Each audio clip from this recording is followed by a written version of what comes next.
네, 월요일 첫 순서 여수 MBC 기자들의 친절한 뉴스 해설 시간, 친절한 기자들 시간입니다. 오늘은 문영철 기자와 함께합니다. 어서 오세요. 안녕하세요. 네, 안녕하세요. 네, 11월의 첫 번째 월요일에 뵙습니다. 그렇죠. 11월을 맞는 마음가짐 어떠신가요? 우선 날씨가 갑자기 많이 추워졌죠. 네. 뭐 어쨌든 뭐 땀 나도록 현장 많이 뛰겠습니다. 겨울에 땀나기가 쉽지가 않을 것 같은데 기대를 좀 그러니까요. 해보겠습니다. 예. 자, 여수 산단 민관 거버넌스 권고안이 잠정 확정됐다는 소식이 들려오던데 오늘 이 소식 먼저 시작을 해볼까요? 네, 지난해 4월이었죠. 여수 산단 입주업체들이 대기오염물질 측정치를 조작한 사건이 이 영산강 유역 환경청 조사 결과 확인됐는데요. 네. 이를 계기로 여수 산단 환경관리 정책에 어떤 문제가 있는지, 그렇다면 또 어떤 문제점을 보완해야 하는지 지역사회에서 분석하고 논의해서 종합적인 환경관리 대책을 마련해야 한다는 요구가 거셌습니다. 네. 이에 따라 전라남도 여수시, 영산강 유역 환경청, 또 시민단체와 환경단체, 산단 인근 주민 등 20여 명으로 구성된 민관협력 거버넌스가 출범하게 됐고 지금까지 모두 21차례 회의를 거쳐서 권고안을 이번에 잠정 확정하게 됐습니다. 네, 권고안에 담긴 내용 궁금합니다. 어떤 내용이 담겨 있나요? 우선 권고안은 부속 내용을 제외하고 모두 9개 항으로 구성이 되어 있는데요. 위반 사업장에 대한 민관 합동조사를 실시하고 또 주민 10명 이상이 요구하게 되면 이 사업장의 배출시설과 저감시설을 공개하는 내용, 또 여수 산단 주변의 환경오염 실태조사와 이 산단 인근 주민들을 대상으로 한 건강 역학조사를 실시하는 것, 그리고 여수 산단에 대한 감시 활동을 강화하기 위한 감시센터와 유해 대기물질 측정망 설치, 또 환경 지도 점검에 필요한 인력과 장비를 오는 2025년까지 단계적으로 확충하는 내용. 즉 쉽게 간략하게 정리하면 이 여수 산단과 입주업체에 대한 관리 감독을 강화하는 내용이 주로 구성이 돼 있고요. 일부에서는 이 주민 보상에 대한 내용을 권고안에 넣어야 된다 이렇게 주장도 했는데 우선 거버넌스의 성격과 운영 목적에 맞지 않다 이런 의견들이 많아서 우선 권고안에서는 제외가 됐습니다. 예, 네. 그렇습니다.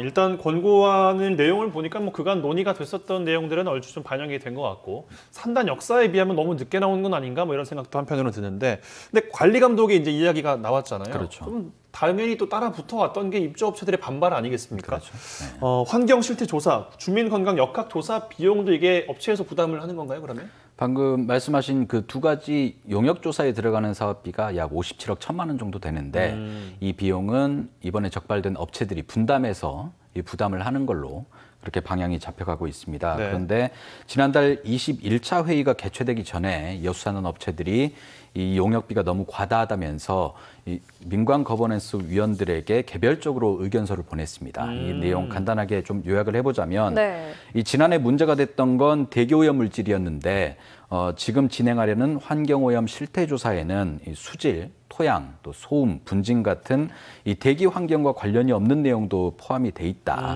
즉 대기오염으로 인한 피해를 넘어서는 부분까지 용역 범위에 들어갔고 이로 인해서 기업들이 부담해야 할 용역비가 과다하게 산출됐다는 거고요. 네. 이렇게 용역비가 과다하게 지출이 되면 기업 경영진들은 업무상 배임으로 민형사상 책임을 질 수도 있으니 용역의 세부 내용 그리고 비용 산정 근거를 제출을 해달라 이런 요구가 있었고요. 또 국립환경과학원이 국가산단 인근 주민들을 대상으로 환경오염 노출 및 건강 영향조사를 실시하고 있는데 이 거버넌스가 추진하려고 하는 용역과 조사 내용이 상당 부분 겹치니 불필요한 용역이 이루어지지 않도록 용역의 범위를 좀 조정을 해달라 이런 요구가 있었습니다. 네, 뭐 이러저러한 이유로 우리가 내야 하는 용역비가 너무 과다하다 이런 내용으로 업체들이 반발을 하고 있는 거네요. 이 업체들의 반발에 대해서 민관협의체나 지자체는 어떤 입장을 보이고 있나요? 우선 지난 21차 회의에서 위원들은 이 같은 기업들의 요구에 대해서 뭐 별다른 대응이나 발언을 하지 않았고요. 다만 전라남도가 이 기업들이 사전 협의 없이 민관협의체 위원들에게 일방적으로 이런 의견서를 보낸 것에 대해서 굉장히 불쾌한 감정을 드러냈습니다. 네. 용역의 범위나 비용에 문제가 없고 또 설명회 등을 통해서 기업들에게 용역비에 대한 설명도 충분히 했다. 예정대로 이번 달까지 개별 기업체를 대상으로 해서 적게는 600여만 원, 많게는 14억 원 정도의 용역비를 납부를 받아서 용역을 추진하겠다. 이런 강경한 입장을 밝혔고요. 네. 협의체와 전라남도는 우선 다음 달부터 본격적인 용역에 들어갈 예정인데 용역비 납부가 늦어지게 되면 이 용역 일정도 미뤄질 가능성이 높아서 기업들의 반발을 어떻게 잠재울지 또 용역비 분담금 납부 작업이 원활하게 진행될지가 현재 가장 큰 관심사로 떠오르고 있습니다. 네. 네. 적발된 기업한테 이번 달까지 용역비를 받으면 다음 달부터 이제 진행을 하겠다는 건데, 그러니까 전남 도화 대교염 배출 사업장의 신경전이 언제 마무리가 좀 되느냐 여기가 좀 관건일 것 같습니다. 남은 일정은 어떻게 되나요, 그러면? 우선 협의체는 문구 수정 작업을 거쳐서요. 이달 중순쯤에 권고안을 최종 확정하고 또 협의체 위원들이 그곳에 이제 동의 서명을 하는 서명식을 가질 예정입니다. 네. 그 다음에는 이 권고안을 전라남도와 여수시 또 기업체 등에 통보를 할 예정이고요. 이 권고안의 내용도 중요하지만 가장 중요한 건 이 지자체나 기업들이 이 권고안을 성실하고 충실하게 이행하는 게 이제 가장 중요하잖아요. 네. 그래서 지자체 기업들의 이행 의지를 확인하는 이 협약식도 별도의 일정을 잡아서 추진할 예정입니다. 네, 어떻게 될지 지켜봐야겠습니다. 다음 이슈로 넘어가죠. 우리 지역의 오래된 논란거리입니다. 여수 세계박람회장 사후 활용과 관련해서 해양수산부가 계획 변경을 위한 용역을 진행하고 있다고요. 네. 이 여수 세계 박람회가 끝난 뒤에 이 박람회장을 어떤 방식으로 개발할지가 가장 큰 관심사였는데요. 결국 정부의 기본 입장은 민간의 주도적인 개발을 통해서 박람회장을 세계적인 해양 관광 리조트로 육성하겠다 이런 목표를 잡았습니다. 그런데 박람회장이 지금까지 활성화되지 못하고 있고 또 심지어 이 박람회장을 운영하는 박람회 재단까지 운영 예산을 걱정해야 하는 처지인데요. 그렇다면 민간 개발이 아니라 공공 개발, 구체적으로는 지역에 있는 공기업인 여수광양항만공사가 박람회장을 직접 개발하는 방식이 어떤가를 한번 검토해 보자. 네. 이런 취지에서 용역이 시작됐고요. 그래서 용역의 내용도 과연 항만공사가 박람회장 개발을 맡을 만한 재무적 상황이 되는지 또 투자 규모는 어느 정도고 그에 따라서 수익성은 또 어느 정도까지 나는지 이런데 지금 용역이 초점이 맞춰져 있습니다. 이달 중순쯤에 용역 결과가 발표될 예정인데요. 여수광양항만공사도 자신들이 박람회장 개발을 맡았을 때 재정적 부담은 없는지 또 수익성은 어떤지 등을 고려하기 위해서 별도의 용역을 진행하고 있고 역시 해수부 용역이 끝나는 시점에 맞춰서 함께 발표가 될 예정입니다. 네. 결과에 따라서 지지부진했던 박람회장 개발의 향방이 좀 결정이 될 것 같습니다.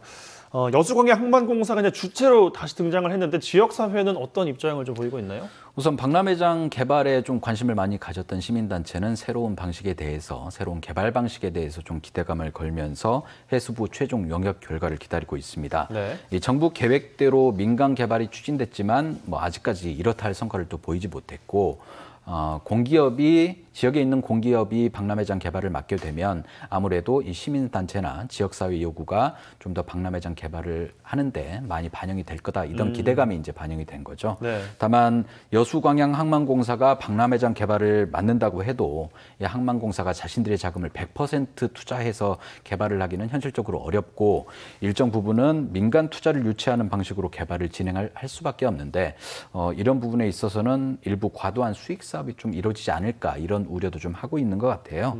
우선 시민단체는 지역 각계의 의견을 좀 모아서 박람회장 개발 주체나 바람직한 박람회장 개발 방향에 대해서 공식적인 입장을 발표할 예정이라고 합니다. 네. 공공개발의 주체로 지목된 여수광양항만공사는 어떤 반응을 보이고 있는지도 참 궁금합니다. 사안이 워낙 크다 보니까 부담도 많이 될 것 같아요. 그렇죠. 이 항만공사라는 게 기본적으로 해운 물류 분야의 공기업이라서 박람회장 개발을 맡는데 기본적으로 조심스러운 입장인데 네. 최근에 의견을 다시 한번 물어보니까 여건이 되고 기회가 된다면 박람회장 개발이 원활하게 이루어질 수 있도록 공기업으로서의 역할을 최선을 다하겠다 이런 전향적인 입장을 밝혀왔습니다. 부담감이 없진 않겠지만 공사 입장에서는 사업의 외연을 또 확장할 수 있고 네. 그리고 항만과 연계해서 개발한다면 수익성이나 경쟁력이 충분히 있다. 이렇게 물밑으로 좀 판단을 하고 있는 것 같아요. 다만 이 항만공사가 박람회장 개발 주체를 맡는 거에 대해서는 여전히 변수가 있기는 한데 가장 큰 게 이제 정부의 선투자금 문제거든요. 박람회 당시에 정부가 투자한 금액 중에서 상환해야 될 금액이 약 3,800억 원 정도가 남아 있는데 항만공사가 박람회장을 개발하게 된다면 이 돈을 채무로 떠안고 시작을 하는 거라서 네. 기본적으로 부담이 될 수밖에 없죠. 그래서 항만공사는 자신들이 박람회장 개발을 맡게 된다면 이 정부의 상환해야 할 선투자 금액에 대한 조정이나 또는 상환 일정에 대한 조정 이런 배려가 필요하다라고 밝히고 있고요.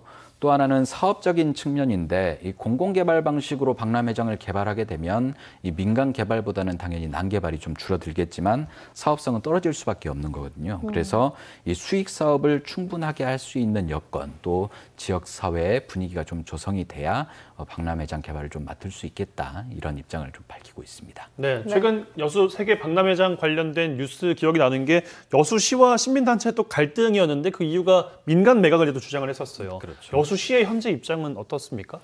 이 박람회장 개발 계획과 운영은 뭐 기본적으로 해수부의 영역인데 우선 해수부가 공공개발을 검토하고 있고 시민단체도 여기에 동조하고 있는 분위기라서 이 여수시도 뭐 개발 주체가 변경되는 건 어느 정도 이제 수용을 하고 있는 것 같아요. 다만 이 요구 사항은 확실한데요.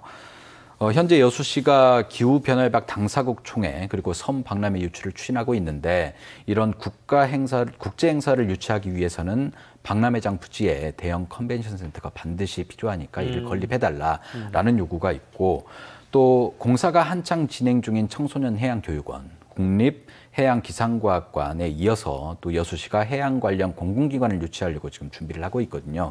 그래서 박람회장 일부 부지를 여수시가 활용할 수 있도록 지정해달라 이렇게 해수부에 요구를 하고 있는 상태입니다. 네, 이번 달 중순에 용역 결과가 나오는 대로 자세한 내용 다시 전해드리도록 하겠습니다. 마지막으로 이번 주 주목할 뉴스 소개해 주시죠. 네, 이 여수와 순천 인구가 뭐 엎치락 뒤치락 하다가 지난 7월 말부터는 순천시 인구가 여수시를 계속 앞질러서 지금 인구수로는 순천시가 도내 1위를 굳혀가는 모양새예요. 그런데 뭐 연말 연초 되면 뭐 과도한 인구 유치 경쟁이나 심지어 뭐 인구 빼가기 뭐 논란 이런 것들이 이제 불거졌잖아요. 그래서 이 올해 지자체들의 인구 유치에 대한 입장과 또 정책은 무엇인지 과거와 또 달라진 점은 있는지 또 전남 동부권 전체의 인구 흐름 상황 이런 것들 취재해서 전달해 드릴 예정이고요. 또 환경 훼손 논란을 빚은 여수 예술랜드 또 저임금 논란이 있었던 여수 성매매 피해 여성 보호센터에 대한 이 후속 내용도 취재가 되는 대로 전해드릴 예정입니다. 네. 문영철 기자와 함께했습니다. 고맙습니다. 네, 고맙습니다.